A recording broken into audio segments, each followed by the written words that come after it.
Of all sections covered in this course, safety is the most important. Everything cadets will learn about firearm safety will stay with them long after they leave JROTC. In this section, we're going to cover safe gun handling, the use of the CBI, basic rules of gun safety, safe firing procedures, everyone is a safety officer, and becoming marksmanship qualified. When properly trained, your cadets must always be aware of the muzzle and maintain good muzzle control. They must keep their actions open and CBIs inserted, and keep their fingers off triggers except when aiming at the target. They'll respond to commands and also be aware of the guns around them. All of this is designed with one goal in mind: to completely eliminate all gun-related accidents, period. It is entirely possible to have a perfect safety record. Here are the keys. If you walk away with nothing else, walk away with these. Teach the MAT principle. MAT stands for muzzle, action, and trigger. These are the gun parts critical to gun safety. Safety must be practiced. Learning the rules is not enough. They must be practiced continually on a range.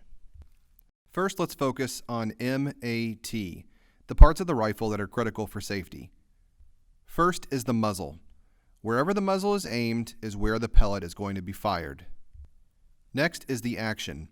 The action of the rifle can be open or closed. It opens to cock the firing mechanism and load the rifle, and is closed when ready to fire. Finally, the trigger, which when depressed fires the shot. It is protected by a trigger guard. Besides focusing on the parts of the rifle, athletes must also use CBIs for safety. As we discussed earlier in range operations, CBIs are a basic means of assuring that air rifles are unloaded. The bright colored grass trimmer cord sticking out of each end of the barrel clearly indicates the rifle cannot be fired. CBIs should remain in the rifle at all times except during live fire. Okay, now for the basic rules. Rule number 1, control the muzzle. Point the gun safely, either downrange or upwards. Never point the muzzle at another person. When carried, the muzzle should be above head level. Rule number 2, actions open. Cadets need to keep their actions open except when firing. With the action open, insert a CBI to confirm the action is open. Rule number 3, finger off of the trigger. Fingers should be kept outside of the trigger guard except when aiming the rifle. Cadets should only put their fingers on the trigger after they have started to look through their sights. We have already covered range management and range commands. Let's talk specifically about what athletes need to do when loading their rifles. First, they should always be aware of where the muzzle is pointing. They should start with the action open. Insert the pellet with the flat end facing downrange. Close the action. Place and fire the shot.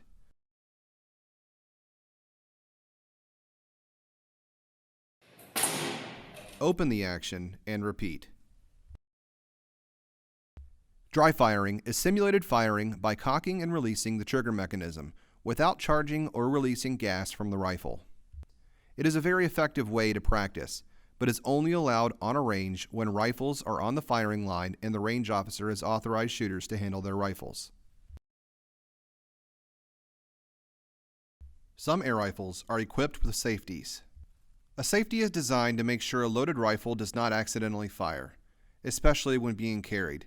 Safeties are great for guns of war and hunting. On an air rifle range, we do not concern ourselves with safeties, because on a range, when rifles are not being fired, they are unloaded and have a CBI inserted. Also, be aware that high-velocity air rifles are not safe for use in air rifle target ranges, because range barriers might be penetrated. Only 4.5 millimeter pellets at 600 feet per second or less are allowed. Everyone on a rifle range is considered a safety officer. Anyone may call an emergency stop if they notice an unsafe situation. As the instructor, you are responsible for the safe conduct of live fire on rifle ranges. You must act immediately to correct any unsafe situations. In order to become marksmanship qualified, cadets have to complete some safety requirements.